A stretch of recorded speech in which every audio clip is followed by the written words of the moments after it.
तो दोस्तों आप लोग सोच रहे होंगे कि सर साइंस में हमारा मार्क्स कैसे निकलेगी। मेरे दोस्तों साइंस जब भी आप लोग स्टडी करें कोशिश कीजिएगा ज्यादा कि थ्योरी बेस पढ़ने के लिए, क्योंकि मेरे दोस्तों यहाँ पे इतिहास नहीं है कि एक ही क्वेश्चन को आपको बार बार रिपीट करवाएगी। यहाँ पे मेरे दोस्तों आपका कॉन्सेप्ट बेस आपका क्वेश्चन एग्जामिनर पूछती है।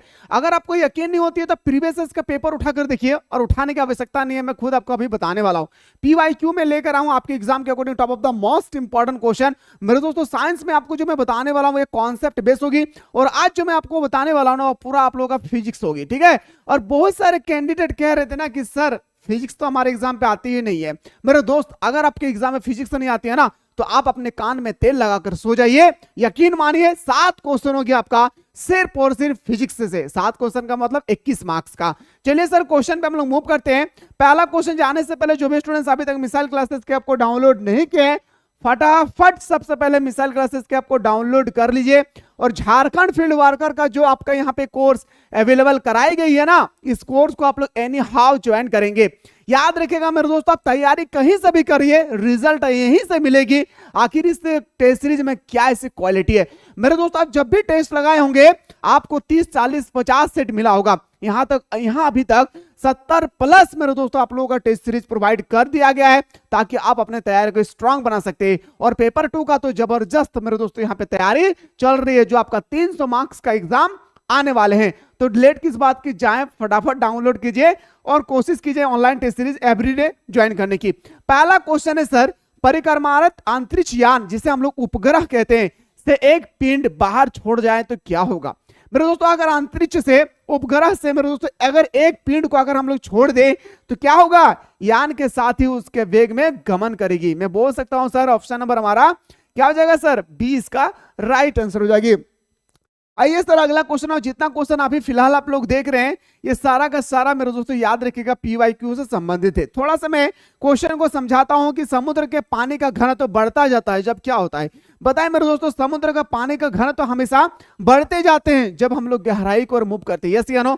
जब हम लोग समुद्र के पानी में मेरे दोस्तों अगर तैरेंगे ना तो आप लोग देखेंगे समुद्र के पानी में तैरना कठिन होता है, और मेरे दोस्तों हमारा नदी के पानी में तैरना आसान होती है।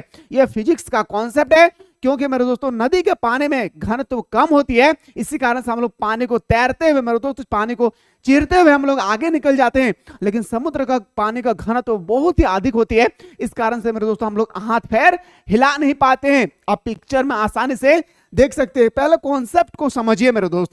समुद्र के पानी का घनत्व तो बढ़ता जाता है जैसे जैसे दोस्तों हम लोग गहराई और खारापन दोनों वृद्धि होती है।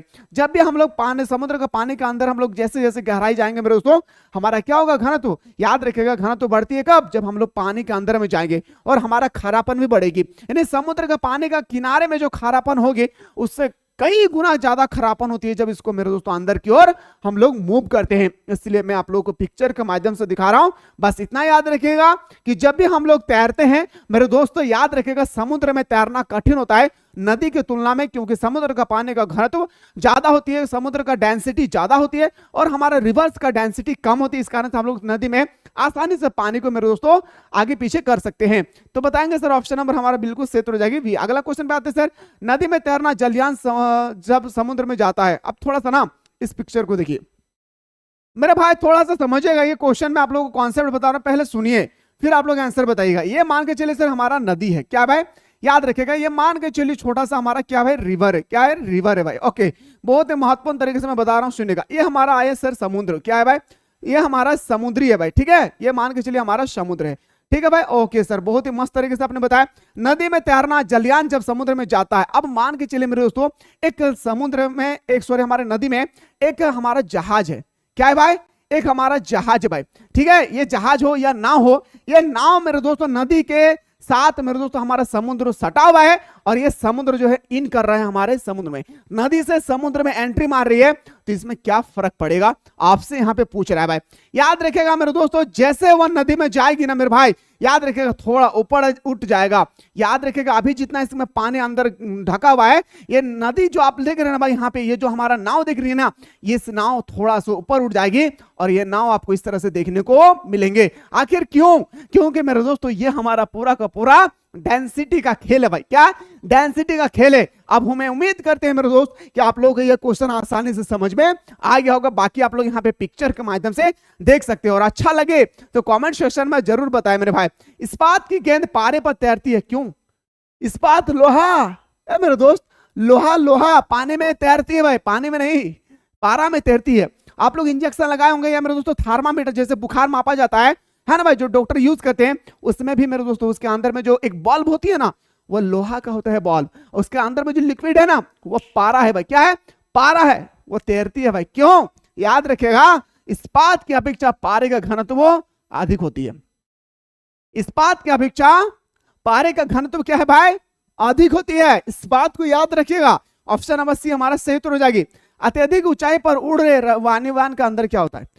तो अगर कोई भी वायुयान है भाई, कोई भी जहाज है, कोई भी रॉकेट है, जब वो पूरे ऊपर की ओर उड़ती है भाई, क्या पूरे ऊपर की ओर उड़ती है ना, तो आपसे पूछा गया है क्या फर्क होती है? वायु पंप की सहायता से सामान्य दाब बनाए रखना चाहता है। याद रखिएगा मेरे दोस्तों, अत्यधिक ऊंचाई पर उड़ रहे वायुयान के अंदर में क्या होती है? वो अपने वायु दाब को बनाए रखता है। याद रखिएगा। ऑप्शन नंबर हमारा क्या हो जाएगी सर? बी हमारा सही उत्तर हो जाएगी। वायुमंडल दाब के मापने के लिए आवश्यक यंत्र क्या है? मेरे दोस्तों आपसे पूछा गया कि वायुमंडल को मापने के लिए कौन से यंत्र का प्रयोग किए जाते हैं। याद रखिएगा, वायुमंडल को मापने के लिए हम लोग बैरोमीटर का प्रयोग करते हैं। किसका गुरुजी? बैरोमीटर का प्रयोग करते हैं। किस मीटर का भाई? बैरोमीटर का। मेरे दोस्तों ये तो मैं टेलर दे रहा हूं, पूरा मूवी देखना है ना, तो प्ले स्टोर से मिसाइल क्लासेस के आपको एनी हाउ डाउनलोड कीजिएगा, और डाउनलोड करने के बाद आपका जो आपका झारखंड फील्ड वर्कर का जो कोर्स यहाँ पे अवेलेबल कराई गई है ना, इस कोर्स को एनी हाउ आप लोग ज्वाइन कीजिए, और प्रतिदिन मेरे दोस्तों टेस्ट सीरीज देने के लिए हमारे साथ जुड़े रहे। हमारे शरीर पर वायुमंडल का दाब बहुत होते हैं, हमारे शरीर में। हाँ यार, मैं आपसे बात कर रहा हूं, आपके शरीर में भी, आपके शरीर में वायुमंडल का दाब बहुत होते हुए भी हमें उसे महसूस नहीं कर पाते। हमारे अंदर में इतना पावर है मेरे दोस्तों वायुमंडल का कि हम महसूस नहीं कर पाते हैं। क्या कारण है? हमारे शरीर में रक्त का दाब वायुमंडल के दाब से कुछ अधिक है। हमारे शरीर में रक्त का दाब वायुमंडलीय दाब से कुछ क्या है? अधिक है। अगर किसी भी बॉडी को मेरे दोस्तों ब्लड निकाल दिया जाए ना, वो मेरे दोस्तों गुब्बारे की तरह वो आदमी उड़ता नजर आएगा। हाँ, ये फिजिक्स का कॉन्सेप्ट है भाई, याद रखिएगा। हमारे अंदर में इतना वायुमंडलीय दाब है, इतना वायुमंडलीय प्रेशर है मेरे दोस्तों, हमें महसूस इसलिए नहीं होती क्योंकि हमारे बॉडी में जो ब्लड है ना भाई, वो सर्कुलेट होते रहता है। हमारे बॉडी में वो क्या है भाई? सर्कुलेट होते रहा है। इस कारण से हमें महसूस नहीं होती कि हमारे बॉडी में कितना हमारा वायुमंडल दाब को बनाए रखा है। ठीक है, तो ऑप्शन नंबर डी हमारा सही उत्तर हो जाएगी। सारा पीवाई क्यों लेकर आए भाई? ठीक है, अच्छी तरह से पूछिए। देखिए, मैं आपका न्यूमेरिकल क्वेश्चन भी बताने वाला हूं। किस पिंड का अधिकतम भार होगी बताइए? तो मेरे बताएंगे मेरे भाई, किसी भी पिंड का भार हमें अधिकतम कब होती है? अच्छा मेरे दोस्तों, ये भार अभी हमारा जितना है, मान के चलिए हमारा 100 ग्राम है, ये अभी हमारा वायुमंडल के पास है मेरे दोस्तों। अगर हम वायुमंडल को हटा दे तो मेरे दोस्तों ये हमारा भार क्या होगी? और बढ़ जाएगा। क्या हो जाएगी भाई? याद रखिएगा, और बढ़ जाएगी। कब? जब वो निर्वात अवस्था में होगा। क्या होगी भाई? ये जब निर्वात अवस्था में होती है, निर्वात का मतलब मेरे दोस्तों कोई हवा पानी आग वगैरह कुछ भी नहीं, वहां पे सिर्फ और सिर्फ शांति इलाका होगी, जहां पे एक बूंद भी वायु नहीं पास करेगी। वहां पे मेरे दोस्तों किसी भी वस्तु की भार वायुमंडल की तुलना में अधिक भार हो जाती है। इसको याद रखिएगा भाई। ठीक है, आइए सर अगला क्वेश्चन पे आते हैं। भिन्न धातु, भिन्न का मतलब अलग अलग धातुओं के बने 1-1 किलोग्राम के 4 घन जल में तोले जाएं तो क्या होगा भाई? तो याद रखिएगा क्या होगा? न्यूनतम घनत्व वाला घन का भार न्यूनतम होगा। अब यहाँ पे कॉन्सेप्ट को मेरे दोस्तों समझिएगा। आखिर आप लोग तो क्वेश्चन को पढ़ लिए लेकिन आपको समझ में नहीं आया। कॉन्सेप्ट देखिए मेरे भाई, फिजिक्स दैनिक जीवन का क्वेश्चन है भाई। फिजिक्स क्या है? दैनिक जीवन। मान के चलिए मेरे दोस्तों ये हमारा 1 केजी वजन है, मान के चलिए मेरे दोस्तों ये भी हमारा 1 केजी वजन है, मान के चलिए कोई रुई है, वो इतना बड़ा रुई से बना एक हमारा, ये भी 1 केजी हमारा वजन है। इससे भी बड़ा मेरे दोस्तों एक और है बंदा जिसका भी वजन क्या है भाई? 1 केजी। मान के चलिए हमारा मुड़ी है भाई, मुड़ी का ज्यादा वजन तो नहीं होते भाई, मुड़ी में बहुत ज्यादा हो जाती है। अब यहाँ पे आपसे पूछा गया ना कि 4 गो घन है भाई, तो जल में अगर तोला जाए तो किसका घनत्व मेरे ज्यादा होगी? तो याद रखिएगा मेरे दोस्तों, न्यूनतम घनत्व वाले घन का भार न्यूनतम होगा। याद रखिए, न्यूनतम घनत्व वाला। न्यूनतम घनत्व कहां पे है भाई? याद रखिएगा यहाँ पे न्यूनतम घनत्व। ठीक है, और अधिकतम घनत्व कहां देखने को मिलेगा? ये हमारा क्या है भाई? लोहा। मान के चलिए हमारा क्या है? लोहा। ठीक है, ये हमारा क्या है भाई? चावल है। क्या है? चावल है। और इसको मान के चलिए हमारा रुई है भाई। क्या है? रुई। ठीक है, तो आपसे पूछा जाएगा ना कि सबसे यहाँ पे क्वेश्चन आपको थोड़ा सा घुमा के फिरा के पूछा है मेरे भाई, तो इसको समझना बहुत जरूरी है। तो किस में मेरे दोस्तों घनत्व कम होगी, तो बताएंगे सर घनत्व इसमें कम होगी और इसका भार भी क्या होगा मेरे दोस्तों, न्यूनतम होगा। तो बोल सकते हैं सर ऑप्शन नंबर हमारा क्या हो जाएगी, 20 का राइट आंसर होगा। मुझे उम्मीद है कि आप लोगों को कॉन्सेप्ट अच्छी तरह से समझ में आ गया होगा।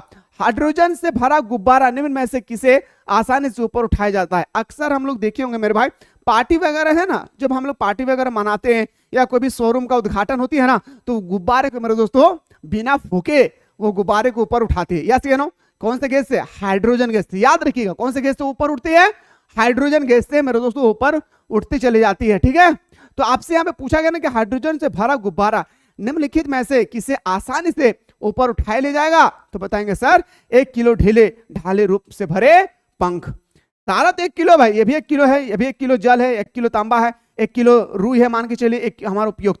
तो सबसे ज्यादा मेरे दोस्तों ऊपर कौन जाएगी, तो बताएंगे सर ओजन तो सारा बराबर है, लेकिन जिनका क्षेत्रफल ज्यादा होगा वो जितना क्षेत्रफल ज्यादा होगी उतना वो ऊपर उठेगी। हल्का होनी चाहिए ऊपर उठने के लिए। तो बोल सकता हूं सर ऑप्शन नंबर हमारा सी इसका राइट आंसर हो जाएगी। किसी झील में एक पत्थर फेंकने पर जैसे जैसे वह जल में नीचे डूबता जाता है उस पर उत्प्लावन बल, बाबू रे उत्प्लावन बल, आर्किमिडीज का सिद्धांत, स्थितिज ऊर्जा, गतिज ऊर्जा, ये सब के बारे में ना, बल किसे कहते हैं, त्वरण किसे कहते हैं, वेग किसे कहते हैं, संवेग किसे कहते हैं, पिंड किसे कहते हैं, ये सब के बारे में ना पूरा कॉन्सेप्ट को क्लियर रखे मेरे दोस्त, पूरा कॉन्सेप्ट को क्लियर रखे और ऐसे कॉन्सेप्ट को बना कर रखे कि सर 60 में से 60 लाना है भाई साइंस में, याद रखेगा।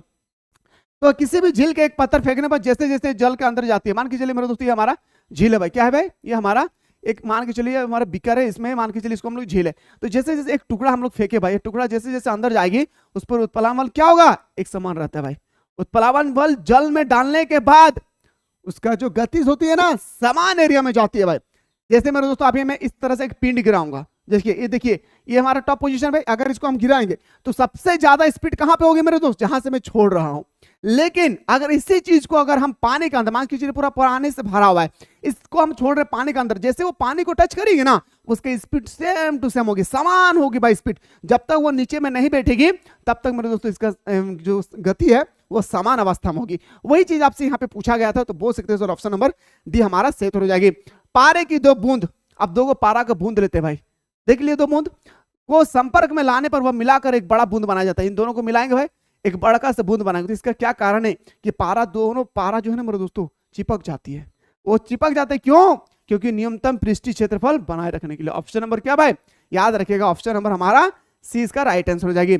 कांच की स्वच्छ प्लेट पर जल डालने पर, आप मान के चलिए एक कांच का प्लेट लेते हैं भाई, ठीक है, एक क्या लेते हैं, छोटा सा एक कांच का प्लेट लेते हैं, ठीक है। इस प्लेट में देखिए बाप क्या डालते हैं, कांच की स्वच्छ प्लेट पर जल डालने पर, आप मान के चलिए जल के हम बूंद डाल दिए भाई, क्या डाल दिए, जल की मान के चलिए बूंद डाल दिए, वह पतली परत के रूप में फैल जाता है। पानी को डालेंगे बूंद बूंद भाई, वो ऑटोमेटिक फैल जाएगा, यस या नो, पानी में फैल जाएगा। ये हम लोग क्लास 9 में पढ़े होंगे भाई, पानी में फैल जाएगी, प्लेट के अंदर में पानी अगर बूंद डालेंगे ना तो फैल जाएगी भाई।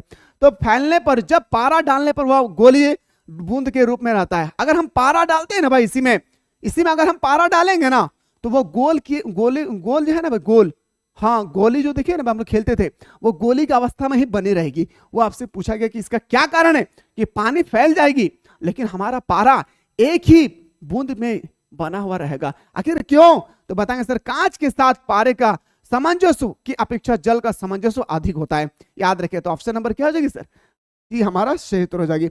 आइए सर अगला क्वेश्चन पे आते हैं। रेलवे प्लेटफॉर्म के किनारे पर खड़े, आप कोई भी रेलवे प्लेटफॉर्म है, मान के चलिए मेरे दोस्तों ये हमारा प्लेटफॉर्म है, याद रखिए क्या भाई मेरा प्लेटफॉर्म है, ठीक है, इसमें आदमी वगैरह चल रहा है।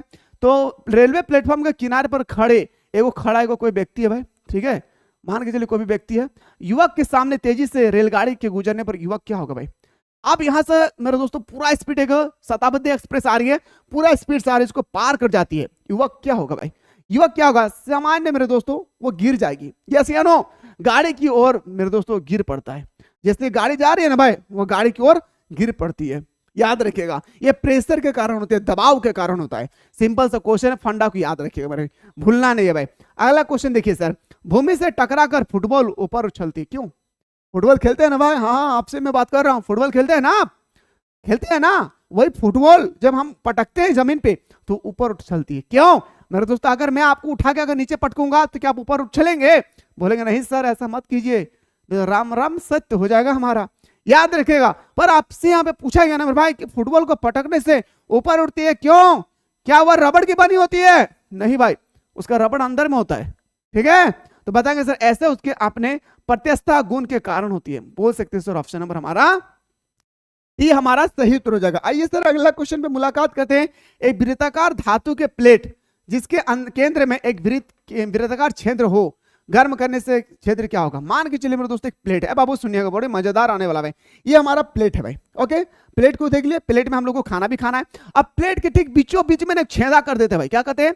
प्लेट के बीचों बीच में कर देते हैं मेरे दोस्तों छेदा। कर दिए भाई। छेदा करने पर जैसे गर्म करेंगे, अब इसको मेरे दोस्तों इधर से हम लोग हीट देते हैं। क्या देते हैं? याद रखिएगा मेरे दोस्त, इधर से हम लोग क्या देते हैं? इसको हीट देते हैं। क्या देते हैं भाई? इधर से हम लोग इसको आग जलाते हैं। तो ये छेदा क्या हो जाएगा भाई? तो बताएंगे सर छेदा क्या होगा? बढ़ जाएगा। क्या जाएगा भाई? छेदा, ये जो छेदा है ना भाई, ये पूरी तरह से बढ़ जाएगी, इतना बड़ा हो जाएगा भाई छेदा। याद रखिएगा। ये क्वेश्चन रेलवे में भी कई बार अभी तक पूछा जा चुका है मेरे दोस्त, इसलिए कॉन्सेप्ट को याद रखिएगा। ऐसे ही क्वेश्चन आएगी, कॉन्सेप्ट याद होगा फिजिक्स बनेगी। कॉन्सेप्ट याद नहीं होगा फिजिक्स को आप नहीं रट्टा लगा सकते हैं। यहाँ पे कोई भी पॉलिटिकल नहीं है कि यहाँ पे राज्यसभा का कार्यकाल 6 वर्ष का होता है तो 6 ही वर्ष का होगा। हम भी पढ़े, मेरा बेटा भी पढ़ेगा, उनका भी बेटा पढ़ेगा। यहाँ पे वैसा नहीं है। यहाँ पे हर साल आपका कॉन्सेप्ट चेंज होती है। कॉन्सेप्ट को समझिए और क्वेश्चन का आंसर लगाइए भाई। आइए अगला क्वेश्चन, कांच के फ्लैक्स पे भारी द्रव्य के द्रव्यमान को गर्म करने पर क्या होगा? फ्लैक्स में द्रव्य का तल पहले कुछ गिरेगा, तात्पर्य का मतलब उसके बाद बढ़ना शुरू हो जाएगी। तो ऑप्शन नंबर हमारा क्या हो जाएगा सर? डी हमारा राइट आंसर हो जाएगा। अब आइए सर, अक्सर मेरे दोस्तों हम लोग गर्मी के दिनों में एक हम लोग गिलास लेते हैं और एक गिलास में दोस्तों थोड़ा सा पानी डालते हैं और बर्फ से फ्रीज का टुकड़ा निकालते हैं, उसमें डाल देते हैं। यस या नो भाई? लेकिन पता है बर्फ तैरती है, बल्कि दोनों पानी है, दोनों को साथ में तैरना चाहिए। लेकिन मेरे दोस्तों जो बर्फ का टुकड़ा होती है ना, वो पानी में तैरने लगता है। यस या नो? तो देखिए क्वेश्चन, एक जल से भरी बीकर में बर्फ एक टुकड़ा तैर रहा है। बर्फ के पिघलने पर बीकर में जल का तल क्या होगा? अब मान के चलिए मेरे दोस्तों ये चारों बर्फ पूरी तरह से पिघल गया है, चारों तरह से, याद रखिएगा, पिघल गया है। मेरे बात को समझिएगा मेरे दोस्तों, मैं क्या बोलना चाह रही हूँ। कॉन्सेप्ट आपके एग्जाम के अकॉर्डिंग मस्ट इंपॉर्टेंट है। एक गिलास पानी, मान के चलिए आधा पानी लिया हूं, उसमें 4 बर्फ का छोटा छोटा टुकड़ा डाल दिया, पानी के लेवल बढ़ गई है। अब जब पानी के लेवल बढ़ गई है मेरे दोस्तों, बर्फ धीरे धीरे धीरे धीरे धीरे धीरे धीरे पिघलने लगा, पूरी तरह से पिघल गया। तो पानी का स्तर क्या होगी? कम होगी, अधिक होगा, या समान बनी रहेगी? बताएंगे सर एकदम आप जो बताएं सर वही होगा, समान बना रहेगा। जैसे पहले था वैसा ही होगी। याद रखिए, क्योंकि पानी का भी द्रव्यमान उतना ही होगा, पानी का भी क्षेत्रफल उतना ही होगी जितना बर्फ का है।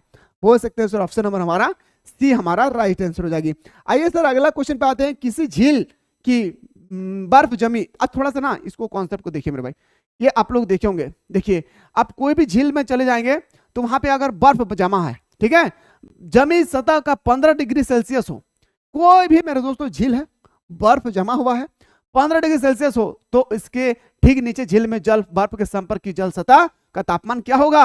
बताएंगे सर 0 डिग्री हो जाएगा। क्या भाई? 0 डिग्री। अगर ऊपर वाला मेरे दोस्तों अभी 15 डिग्री है, तो जैसे जैसे गहराई हम लोग चलते जाएंगे, याद रखिएगा एक समय ऐसे आएगी कि हमें 0 डिग्री देखने को मिलेगा। कितना डिग्री भाई? 0 डिग्री हमें देखने को मिलेंगे। तो ऑप्शन नंबर हमारा सी ए इसका राइट आंसर होगा। अगला क्वेश्चन देखिए सर, ठीक है, अगला क्वेश्चन देखिए, बर्फ जमी झील के अंदर मछली जीवित रहता है। अक्सर हम लोग देखे होंगे, नहीं देखे होंगे तो सुने होंगे कि समुद्र में अंटार्कटिका, खास करके अंटार्कटिका ऐसी जगह मेरे दोस्तों जो कहा जाता है मेरे दोस्तों क्लास 12 के बुक में है, फ्लेमिंगो बुक में, कि पूरे विश्व में जितना बर्फ होती है ना, उसका 90% बर्फ सिर्फ और सिर्फ हमारा अंटार्कटिका में छुपा हुआ है। ओके, फिर भी वहां पे मछलियां जीवित होती है। इसके पीछे क्या कारण है भाई?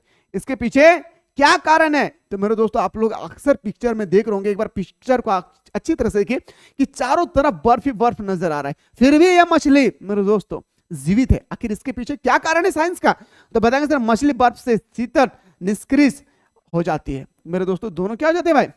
दोस्त बन जाते हैं। ऑप्शन नंबर हमारा क्या हो जाएगी सर? ऑप्शन नंबर हमारा बी इसका राइट आंसर होगा। जो भी स्टूडेंट्स अभी तक मेरे दोस्तों मिसाइल क्लासेस के आपको डाउनलोड नहीं किए हैं, फटाफट आप लोग सबसे पहले मिसाइल क्लासेस के आपको डाउनलोड करके, झारखंड फील्ड वर्कर में अभी नाम मात्र का 2000 है मेरे दोस्तों, अभी तक 7000 प्लस क्वेश्चन यहाँ पे अपलोड हो चुकी है। जाएं कोर्स को ज्वाइन करें और आनंद ले हमारे साथ एवरीडे ऑनलाइन टेस्ट सीरीज का। अगर क्लास अच्छा लगा मेरे दोस्तों, आप लोग कॉन्सेप्ट में अगर कोई भी क्लियरिटी नहीं भी है तो आप लोग कमेंट सेक्शन में कमेंट करेंगे। मैं आप लोगों को अगला वीडियो में केमिस्ट्री और बायोलॉजी से संबंधित क्वेश्चन करवाने की कोशिश करूंगा, जो अभी क्वेश्चन होंगे आपके एग्जाम के अकॉर्डिंग।